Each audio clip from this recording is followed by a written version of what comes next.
Welcome back. The trade union, the Young Nurses Indaba Trade Union, says it believes that Eskom CEO Ruyter should be fired because of the current bout of load shedding. It says patients are being put in danger because equipment is not working during the blackouts. The union also says the fact that there was no load shedding when Molefe and Matshela Koko were running Eskom shows there are people with the right qualifications to run it. The health department said just last month that hospitals had been exempted from load shedding. Rich Sicina is the president of the Young Nurses Indaba Trade Union. Rich, good afternoon to you. What impact is load shedding having on the hospitals your members work in? Good afternoon, Comrade Stephen. Good afternoon to the viewers of this show as well. Let me take you straight to our facilities. The situation is not reported widely like it was done during COVID-19. We believe that alone is going to prevent us from coming up with solutions. For example, I was once went as Young Nurses Indaba Trade Union president and a representative to Pretoria. There was a hospital. There is a hospital in Pretoria, Jubilee Hospital, Comrade Stephen, and there nurses were actually subjected to disciplinary hearings, unnecessary. So they were reported to South African Nursing Council, and the family was very fuming, blaming nurses and doctors in particular. Why they were blamed? They were blamed because there were two patients who actually died. Why this patient died? Because at some point there was load shedding. Load shedding and generators didn't kick. Why they didn't kick? Because the hospital ran out of diesel. There's no money to actually buy that diesel, so that when this load shedding happens, generators kick in. And these ventilators where these patients were failed dismally after the load shedding. As a result, 4 of them had to be resuscitated. I'm trying to bring everyone into the situation of our facilities. 4 patients had to be resuscitated. Obviously, because we have gross shortage of staff in our system as well. Doctors and nurses had to choose to resuscitate only 2 out of that 4. And the other ones died. That is why we are saying, here we are cooking another life AC demand.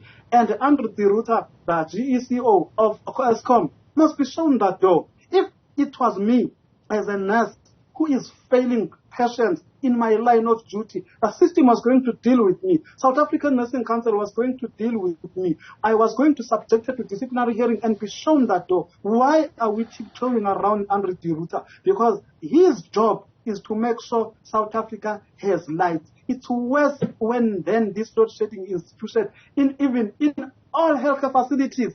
Come on. Rich, you mentioned Molefe and Matshela Koko in your statement. Are you suggesting they should be brought back? Not necessarily to say they must be brought back. We are actually pointing a finger to say the load shedding during their tenure, the load shedding was not as right as it is today. We're not experiencing so much of blackouts. Yes, we understand load shedding has been a progressive crisis or progressive issue in South Africa. But we are saying out there in this country, there's someone who can do a better job. Unless this deliberate failing of Eskom is orchestrated, then the Ruyter must come out as well and say, there's nothing else I can do. I've tried my best. But the board and the CEO must be shown that door. Unfortunately, we believe, as Young Nurses Indaba Trade Union, that there's someone out there. There's someone out there who can actually come and replace the Ruyter and do a better job than this CEO currently. Okay. You say, I mean, for your union, you're worried about your members and patients, right? That's what you're worried about. Remember, our existence is to, obviously, as a union, to represent our members on the ground. But YNITU has looked beyond that going forward to say it's no longer about us representing our members anymore, but it's about us protecting our healthcare system, public healthcare system in particular. That is actually falling apart because our members are complaining every day, phoning the union to say, we feel government is using us as accomplices of murder. We go every day to nurse patients, to bring hope where there's hopelessness, to bring wellness where there's illness. But we are failed by our own system. What do you do when you are in a system where, when there's load shedding, ventilators are not going to work, load shedding is not going to kick in and we are expected to save these patients, are we not going to continue being hated by the community? All right, so Rich, I hear you when you say you're fighting for patients and you're fighting for your members. Credibility matters in public debate. Your union has also supported the CEO of the Tembisa Hospital, Dr. Ashley Mthunzi, right? When he was suspended on the claims around corruption at Tembisa Hospital, you supported him. We supported the CEO of Tembisa Hospital because we supported not only this current Tembisa CEO, even the previous CEO who was actually shown that door. We were simply saying there is a bigger picture. There is a bigger picture beyond the CEO.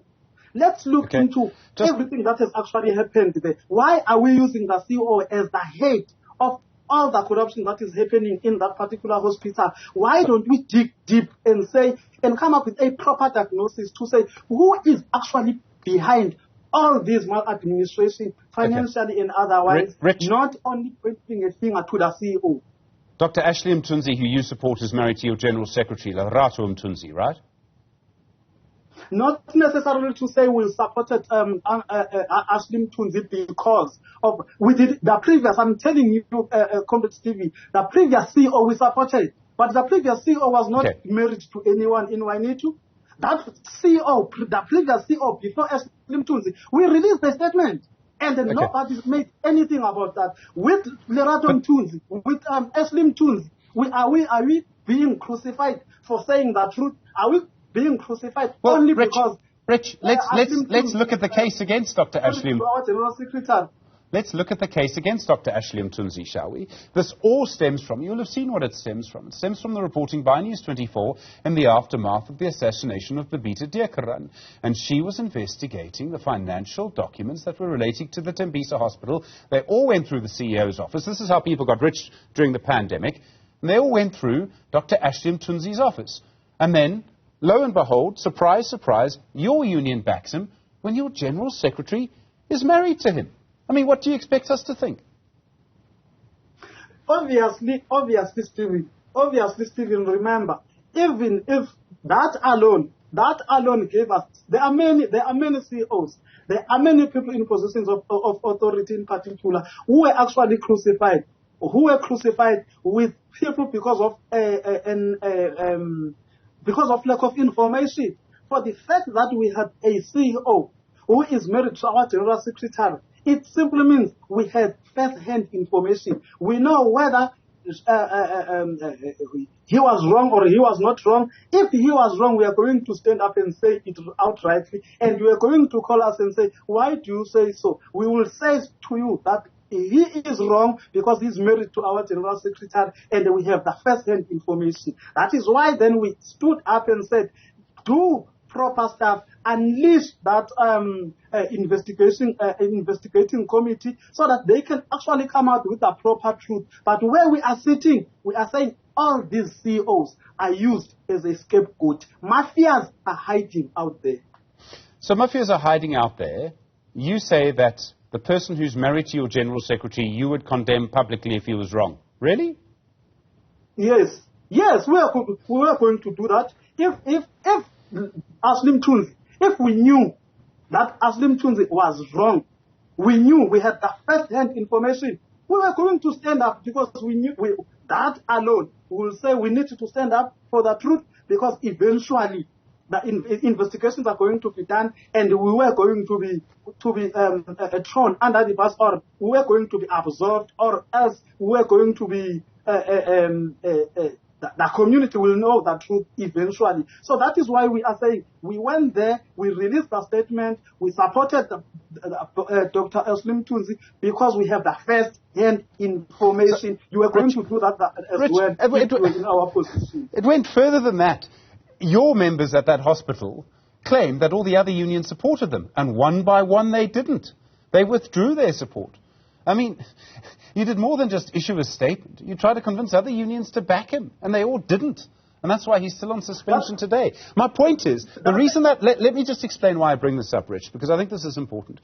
You make certain claims. You support Brian Molefe facing criminal charges. You support Matshela Koko facing criminal charges. You attack someone who, sure, has problems running Eskom. No one's going to say that under-director doesn't. But credibility matters. And if you support someone like Dr. Ashley Mthunzi, because, as so it seems, that he's married to your General Secretary, then your entire credibility as an organization is in danger. That's my point. We are not existing to please people. We are not existing to please people like the people who have their own agendas. Andrew de Ruyter must be shown that door. Andrew de Ruyter has failed South Africa. By the way, what he has actually done should be classified as a crime against the state, and they must suffer the consequences. Why are we tiptoeing around Andrew de Ruyter? Why are we even bringing Ashley Mthunzi into this picture? Is it because we are talking to Andrew de Ruyter, a white person? Because if it was Matshela Koko, if it was a black person in that particular position as a CEO, we will be talking something different. People would have organized marches against that particular person. People could have organized marches against the sitting president currently as we speak. Now, because it's Andrew de Ruyter, a white person, so we need to tiptoe around. And when we raise this, Dr. Ashley Mthunzi should be brought. The issue of Tembisa should be brought into the picture. Why do you bring in the issue of Tembisa into the picture? Where does Tembisa get into this picture when we are talking about load shedding? We are talking about patients who are dying in our facilities. When we are talking about a CEO, a white CEO, who is failing the entire country. Why are you not even making noise yourself about this load shedding? Is it because you have generators in your facilities? Is it because when you are sick you don't go to these public healthcare facilities? You only go to Netcare, to those private facilities? Then black people who are poor should be subjected to this nonsense. Black persons must die, and when we are trying to raise this, we are going to be vilified in a way. Come on. Rich Sicina, thank you, President of the Young Nurses Indaba Trade Union. I do appreciate the time.